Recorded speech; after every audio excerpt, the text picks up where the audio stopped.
നിങ്ങൾ വിചാരിക്കുന്നുണ്ടാവും എന്ത് ഈ കപ്പ വറുത്തൊക്കെ ആയിട്ടാണ്. ഇന്നത്തെ വീഡിയോ എന്ന് പറയുന്നത് നമ്മുടെ കപ്പ വറുത്തതിൻ്റെ സൗണ്ട് എങ്ങനെയാണ്. ആദ്യത്തെ കുറച്ച് സ്പീഡായിരിക്കും കേട്ടോ, രണ്ടാമത്തേത് അതിനേക്കാട്ട് സ്പീഡായിരിക്കും.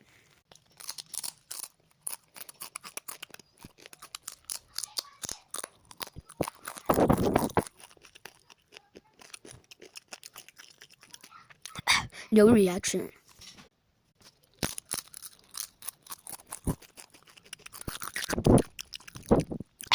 No reaction. നിങ്ങൾക്ക് അച്ഛനെയാണോ അമ്മേനെയാണോ ഇഷ്ടമെങ്കിൽ അമ്മേനാണെങ്കിൽ ലൈക്ക് അടിക്കുക, അച്ഛനാണെങ്കിൽ സബ്സ്ക്രൈബ് ചെയ്യുക. രണ്ടുപേരെയും വളരെ ഇഷ്ടമാണെങ്കിൽ ഒരേപോലെയാണെങ്കിൽ നമ്മുടെ യൂട്യൂബ് ചാനലിൽ പിങ്ക് ഹാർട്ടും ബ്ലൂ ഹാർട്ടും ഒന്ന് കമൻറ്റ് ചെയ്തേക്കണേ.